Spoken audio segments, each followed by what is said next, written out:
Pemirsa, mantan Menteri Kesehatan Terawan Putranto buka suara pasca Majelis Kehormatan Etik Kedokteran atau MKMK merekomendasikan dirinya diberhentikan secara permanen dari anggota Ikatan Dokter Indonesia atau IDI. Hal tersebut disampaikan oleh tim komunikasi Dr. Terawan bernama Andi. Nah, dalam keterangan tertulis berjudul Terawan anggap IDI sebagai rumah kedua dan para dokter sebagai saudara kandung. Sampai hari ini Dr. Terawan juga masih sangat bangga dan merasa terhormat berhimpun di IDI. Dr. Terawan menganggap IDI seperti rumah kedua, yaitu menjadi tempatnya bernaung bersama saudara-saudara sejawat lain. Buntut dari kasus pemecatan Dr. Terawan muncul kabar sebagian dokter anggota IDI yang mendukung Dr. Terawan akan membuat organisasi IDI Perjuangan. Bagaimana pembelaan Dr. Terawan? Kemudian juga seperti apa tanggapan para pasien Dr. Terawan? Apakah benar ada perpecahan di IDI pasca pemecatan Dr. Terawan? Untuk bisa membahas hal ini tentunya kita akan berbincang-bincang dengan para narasumber. Sudah sempat saya sampaikan tadi apa yang menjadi pernyataan dari Dr. Terawan karena memang menganggap bahwa IDI adalah rumah keduanya dan para dokter koleganya ini juga merupakan saudara-saudaranya, yaitu biarkanlah saudara-saudara saya yang memutuskan apakah saya masih boleh nginep di rumah atau diusir ke jalan. Itu kalimat perumpamaan yang disampaikan oleh Dr. Terawan melihat bagaimana keputusan yang diambil oleh MKMK mengenai hal ini. Nah, untuk bisa membahas lebih lanjut sudah hadir di samping saya Pak Kudri Sitompul, ini merupakan pengamat hukum pidana yang juga menjelaskan kepada kita dari kacamata Pak Kudri sebenarnya kesalahan yang dilakukan oleh Dr. Terawan. Jika memang betul ini dinilai sebagai kesalahan seperti disampaikan oleh MKMK, masuk atau memang melanggar etik atau hukum dan sebagainya karena memang banyak sekali sudut pandang mengenai hal ini, Pak Kudri. Salah satunya adalah kita yang masyarakat, setidaknya saya mungkin masyarakat lainnya tidak mengerti seperti apa etik dalam dunia kedokteran. Nah, nanti kita akan bahas lebih lanjut. Selain Pak Kudri Sitompul bersama saya di studio sudah bergabung juga dengan kita via daring. Yang pertama adalah Dr. James Alan Rarung. Beliau merupakan pimpinan Komisi Etik, Disiplin dan Hukum Muktamar IDI ke-31 yang berlangsung di Banda Aceh beberapa waktu lalu yang juga mengeluarkan keputusan ini. Selamat malam, Dr. James Alan. Selamat malam, Mbak Putri. Baik. Malam, pemirsa TV1 di mana saja. Baik, selain bersama dengan Dr. Alan, sudah hadir pula secara daring, akan memberikan keterangannya juga kepada kita, Dr. Jajang Edi Prayitno. Selamat malam, Dr. Jajang. Selamat malam, Mbak Putri. Jajang ini merupakan mantan staf khusus ketika Dr. Terawan menjabat sebagai Menteri Kesehatan, begitu Dr. Jajang ya? Betul. Nah, saya ingin sekali mendengar yang pertama mungkin keterangan bisa disampaikan oleh Dr. Alan. Saya mungkin mewakili masyarakat di sini, Dr. Alan. Ketika masyarakat ini mendengar keputusan MKMK, banyak sekali yang bertanya-tanya, masih kaget, bahkan hingga sampai detik ini masih ingin mengetahui karena yang dijadikan alasan MKMK untuk bisa mengeluarkan Dr. Terawan dari IDI adalah disebut melakukan pelanggaran etik berat yang pertama, kemudian yang kedua adalah disebut tidak memiliki itikat baik selama ini untuk bisa menyelesaikan masalah karena sebenarnya masalah ini sudah ada semenjak 2013 silam. Mungkin bisa dijelaskan lebih lanjut pelanggaran etik berat seperti apa dan betulkah memang dinilai sebagai tidak adanya itikat baik ini? Silakan Dr. Alan. Ya Mbak Putri, yang pertama itu yang saya sampaikan adalah sampai hari ini teman sejawat kami, saya sapa ya sebagai teman sejawat, karena kita sudah mengambil sumpah bersama, jadi teman sejawat Dr. Terawan itu masih menjadi anggota IDI. Itu dulu. Bahwa ada keputusan yang dibacakan di dalam muktamar itu forum tertinggi kita, bahwa berdasarkan sidang khusus MKEK, teman sejawat kami diputuskan untuk diberhentikan secara tetap atau permanen. Itu hal yang pertama. Kedua, untuk pemberhentian tetap atau permanen ini akan dilakukan oleh pengurus besar selambat-lambatnya 28 hari kerja setelah ditetapkan. Itu poin yang selanjutnya adalah ditetapkan pada hari keputusan yang dibacakan. Jadi yang paling penting di sini adalah keputusan pemberhentian ini akan dilaksanakan oleh pengurus besar Ikatan Dokter Indonesia. Ingat ya, kalimat ini clear karena sesuai dengan anggaran rumah tangga kita. Kita punya ADART, atau kalau negara itu undang-undang. Konstitusi kita itu menyatakan pada ART pasal 8 ayat 3, pemberhentian tetap ini pada poin, jadi pasal 8 poin ketiga, itu jelas pemberhentian itu dilaksanakan oleh pengurus besar ini. Ini sejalan dengan keputusan yang dibacakan. Dan diberikan waktu paling lambat 28 hari. Masalahnya, pertama adalah pengurus besar ini status sekarang demisioner, hanya ada ketua umum. Ditambah ketua MKEK, presiden-elek, ketua MKKI dan MPPK. Jadi baru berupa figur-figur puncak. Pengurus besar dalam bentuk struktur itu nanti akan disusun sebagai formatur oleh ketua umum. Nah, di sini jelas bahwa keputusan ini akan dilaksanakan oleh pengurus besar setelah terbentuk. Mekanisme kita tentu saja musyawarah mufakat. Tidak bisa kewenang-wenang seorang ketua umum secara person mengambil keputusannya sendiri. Jadi dia memerlukan rapat. Nah, jikalau rapat tersebut nanti akhirnya menyetujui bahwa harus dikeluarkannya surat keputusan resmi. Jadi ingat, pemberhentian itu nanti resmi setelah dikeluarkannya surat resmi yang tentu saja ditandatangani oleh ketua umum setelah melalui proses tadi.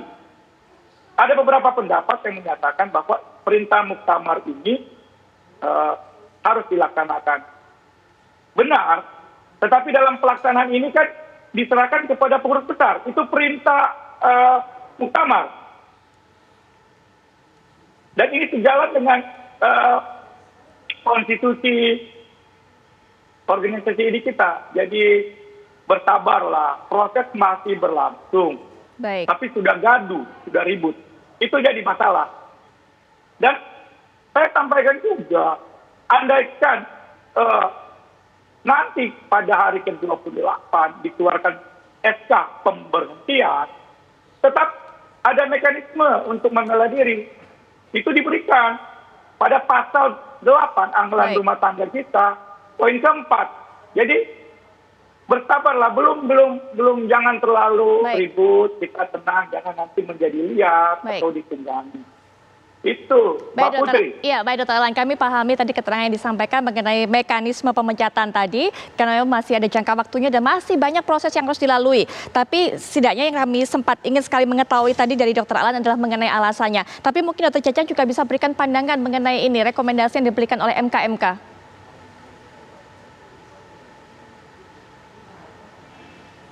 Dr. Jajang, silakan. Ya. Ya, silakan Pak. Silakan dokter. Bisa berikan pandangan. Ya, dokter, mendengar suara saya.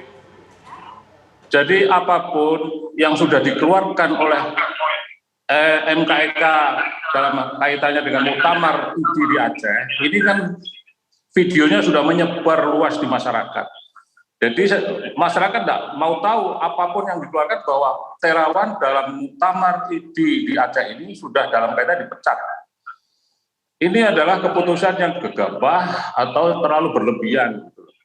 Kesalahan beliau apa gitu? Kalau hanya poin-poin yang disampaikan oleh MKEK ada DSA dan lain-lain, sebetulnya DSA itu sudah ini kasus lama. Pada tahun 2018 itu MKEK memang sudah mengeluarkan keputusan belum permanen pada saat itu. Tapi sebetulnya kan bisa didiskusikan sebetulnya. Betul, memang ada waktu itu pemanggilan Dr. Terawan sampai sekian kali dipanggil oleh MKEK ID. Tapi sebetulnya posisi Dr. Terawan saat itu sebagai Kepala Rumah Sakit Kepresidenan Gatot Subroto, di mana dia masih mempunyai atasan, dalam hal ini adalah Kasat. Sedangkan alamat pemanggilan waktu itu adalah tertuju kepada Dr. Terawan. Loh, Dr. Terawan kan dalam hal ini biarpun sebagai kepala Rumah Sakit RSPAD Gatot Subroto, dia adalah bawahan ankumnya. Ankumnya adalah siapa? Kasat. Sehingga wajar kalau dia tidak menghadiri pemanggilan dari MK itu, gitu loh. Ini perlu disadari. Dan saya pikir bahwa pada saat pemanggilan pertama itu tahun 2018, itu masalah DSA ini sebetulnya sudah selesai dengan Dr. Terawan mempertanggungjawabkan penemuannya itu di depan sidang disertasi S3 di Universitas Hasanuddin Makassar. Bahkan masalah brainwash yang dilakukan Dr. Terawan itu mempunyai pohon penelitian. Waktu itu yang melakukan penelitian adalah 6 orang di Unhas Makassar. Bukan hanya Dr. Terawan saja. Jadi masalah DSA brainwash itu dipandang dari segala macam segi, mau dari penyakit syaraf dan dari macam-macam, itu sudah syah diputuskan bahwa beliau lulus dengan cum laude di Universitas Hasanuddin Malang. Dengan diterimanya disertasi beliau berserta 6 orang kandidat doktor yang lain, berarti masalah ini selesai sebetulnya. Kenapa sekarang diungkit-ungkit kembali dengan seakan-akan tidak ada namanya dosa yang selesai, tapi dosa warisan dengan kondisi muktamar ID yang di Aceh kembali diungkap kembali. Ini tidak akan selesai. Padahal intinya sebetulnya adalah perbedaan pendapat, pandangan dari antara Dr. Terawan dengan oknum yang saya sebut oknum dari komunitas radiologi itu sendiri. Tapi sampai menyeret-nyeret institusi yang demikian marwahnya sangat suci sekali, dalam hal ini adalah ID. Ini kan sebetulnya kan sangat berlebihan untuk Dr. Terawan itu diputus sampai keanggotaannya secara permanen. Itu yang terjadi, Mbak. Demikian, Mbak. Dr. Jajang tadi menyebutkan bahwa pada saat mengajukan disertasi ke Universitas Hasanuddin, kemudian diterima, bukan hanya Dr. Terawan sendiri yang mengajukan metode ini, tapi juga ada 6 kandidat lainnya, 6 orang lainnya. Bagaimana hingga saat ini 6 orang ini? Itu ada pohon penelitian itu yang membahas tentang DSA itu ada 6 kandidat doktor yang ikut mengajukan disertasi di Universitas Hasanuddin. Tapi banyak sekali teman-teman sejawat yang tidak mengakui disertasi ini. Ini kan sepertinya melecehkan institusi pendidikan yang ada di Universitas Hasanuddin. Apakah setiap disertasi itu yang dilakukan di universitas ternama macam Universitas Indonesia, Universitas Erlangga atau Universitas Gadjah Mada itu yang harus diterima. Sedangkan Universitas Hasanuddin tidak diterima. Ini kan melecehkan institusi pendidikan sebetulnya. Baik. Apapun Universitas Hasanuddin adalah universitas negeri terpandang di wilayah timur. Baik, jadi apapun dia berhak untuk menguji disertasi 6 orang kandidat doktor ini. Dan itu sebetulnya kasus DSA sudah selesai. Baik. Tapi kenapa diungkit-ungkit? Kalau memang ada keberatan dan lain-lain, silahkan melakukan penelitian di center-center yang lain, silahkan lakukan bantahan melalui uji. Itu namanya bantahan secara ilmiah, silahkan diuji di universitas lain dengan mengajukan disertasi dengan judul terserah mau sama atau lain. Baik. Tapi dengan penelitian yang lain. Baik. Kami terbuka sekali kok. Baik. Dr. Terawan sangat terbuka sekali. Ya, Dr. Jajang nanti kita akan lanjutkan setelah jeda karena banyak sekali poin yang bisa nanti kita bahas dan juga minta Dr. Alan untuk bisa menanggapinya, termasuk yang mengatakan bahwa kalau selama ini dinilai Dr. Terawan tidak punya itikat baik menghadiri kemudian pertemuan untuk bisa menyampaikan klarifikasi karena memang secara aturan bahwa Dr. Terawan di bawahnya Kasat sehingga harus mendapatkan persetujuan terlebih dahulu dari Kasat. Kemudian nanti ada poin-poin lainnya bahwa sebenarnya masalah ini sudah selesai dengan diterimanya disertasi dari Dr. Terawan di Universitas Hasanuddin. Nanti bisa diberikan tanggapannya, jawabannya Dr. Alan. Tapi setelah jeda berikut ini kami segera kembali.